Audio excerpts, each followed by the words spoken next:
Hello everybody, it's Tarun. Welcome to your 21st tutorial in the Signal System and Control course.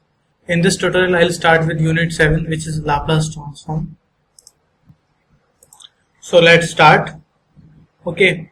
First of all, I'm going to take you through some of the Fourier transform to understand the Laplace transform, because it will help you in understanding the Laplace transform better. Okay. So we are having our signal x of t, which is e to the power 2t u of t.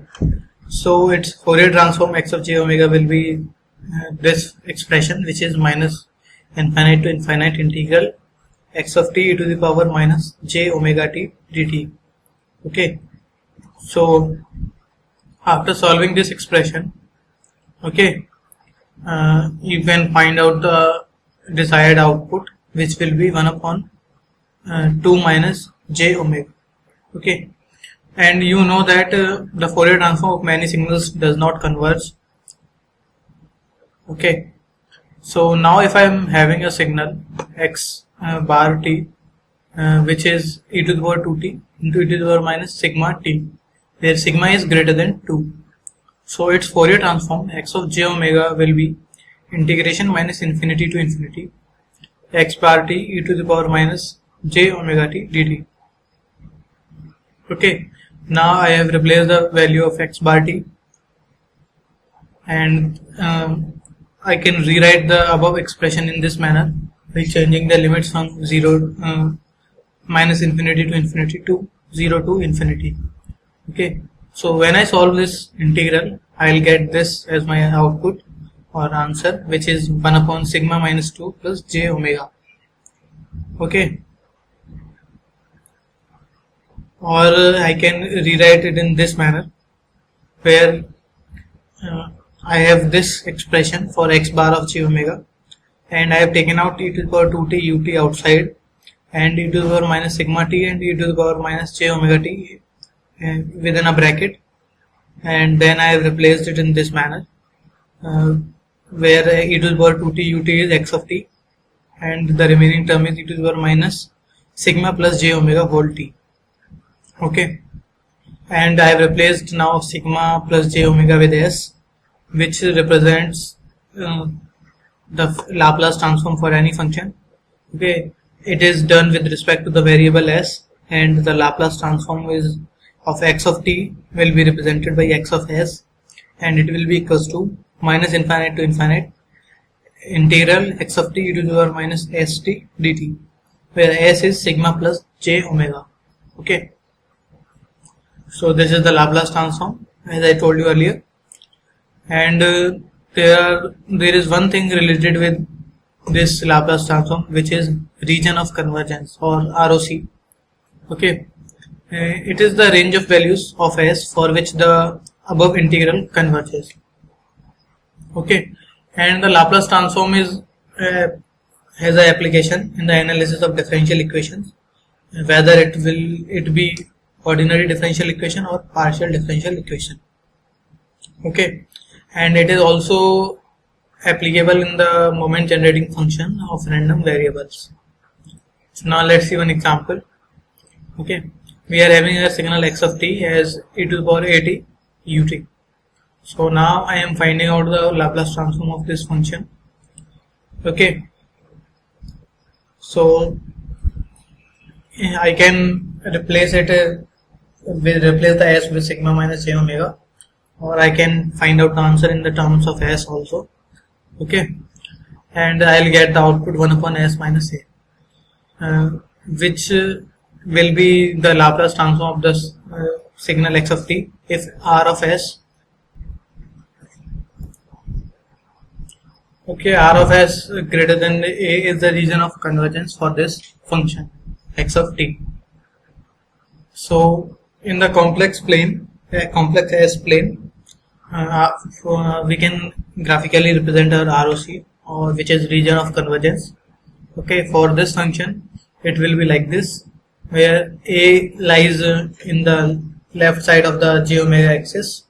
Okay, and for R of S, which is values of this S plane, okay, these values which are greater than A lie in the ROC of this function. Okay. Now let's see one more example.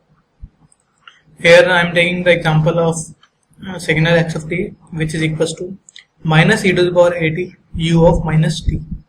So similarly, you can find out the Laplace transform of this function. Okay, and it will be 1 upon s minus a only. But here the region of convergence ROC will be different than it was in the case of example 1. Okay, here R of s or region of convergence is for values of the s plane for values less than a. Okay, so I can graphically represent the ROC in the complex s plane like this. Okay, so it is the example comparison which I told you. The signals are different, but their Laplace transform is same, and their region of convergence is slightly different. Okay, and graphically also you can see that the region of convergence is different. So now let's see one more example. Okay, this example is a combination of example 1 and example 2. Okay, x of t is equals to e to the power t u of t minus e to the power 2t u of minus t. Okay, here you can see that function x of t can be divided in two parts. Okay, so the first part can be solved with the help of example 1, and the second part is the example is the part which we learned in example 2. Okay, so by solving this, the Laplace transform of this function x of t, I'll get the answer like this: 1 upon s minus 1, because the value of a is 1 in the first part of the expression and the value of a is 2 in the second part of expression. And what will be the ROC in this case? Okay, so ROC of 1 is greater than R of s greater than 1, and ROC of 2 is R of s less than 2. So what will be the ROC of this function x of t? Okay, it will be R of s greater than 1 but less than 2, or you can say intersection of ROC 1 and ROC 2. Okay, so this is the graphical representation in the complex s plane of the ROC of the example 3. Okay, so now let's move to the next topic, which is poles and zeros. If s is equal to s1 is a zero of the Laplace transform, then if s is replaced by s1 in x of s, then it will be equals to 0. And if s1 is a pole of the Laplace transform x of s, then x of s1 will not be finite value. Okay, the poles are represented by the symbol x here. Okay, as you can see, and the zeros are represented by 0 only, O only. Okay, so now let's see the properties of ROC. Okay, the first property is that ROC consists of strips parallel to the j omega axis in the s plane. Okay, so we are having our Laplace transform x of s, which is equals to integral minus infinite to infinite x of t e to the power minus st dt. Now I have expanded this expression by putting the value of s equals to sigma plus j omega. Okay, then I have changed it or I have taken out e to the power minus sigma t with x of t and taken away e to the power minus j omega t. Okay, and if I put x of t into e to the power minus sigma t in a bracket, then it will look like the Fourier transform of this function only. Okay, and it proves that ROC consists of only those values of the complex number s equals to sigma plus j omega, for which the Fourier transform of xt into e to the power minus sigma t converges. Okay, which means that integral minus infinity to infinity modulus x of t e to the power minus sigma t should be less than infinite. Okay, and as you can see that this integral depends only on sigma but not on j omega. Okay, and ROC property 2, for rational Laplace transform the ROC does not contain any poles. Okay, which means that at a pole the Laplace transform integral diverges and does not give a finite value. Now let's see the property 3. Okay, if x of t is of finite duration and is absolutely integrable, then the ROC is the entire S plane. Okay, so what it means that the integral, the x of t should be defined only within a finite duration, and its integral in that duration should be less than infinite. Then the ROC of that function will be the whole S plane. Okay, so now let's see one example of this property. I am having x of t as e to the power minus at for small t lying between 0 and capital T, and it is 0 otherwise. Okay, so if I find the Laplace transform of this function, okay, it will be like this, or you can say I'll get the answer like this, and its ROC will be the whole S plane. Okay, now let's see the property 4.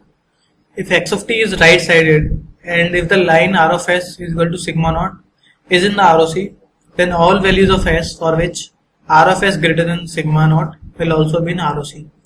What it means to say that that your function x of t is valid only on the right hand side of the j omega, or you can say y axis, and its absolute integration is less than infinite, then its ROC will contain the value at value let's say sigma naught, on the right of which the signal is defined in its ROC, and all the values greater than sigma naught. Okay, so now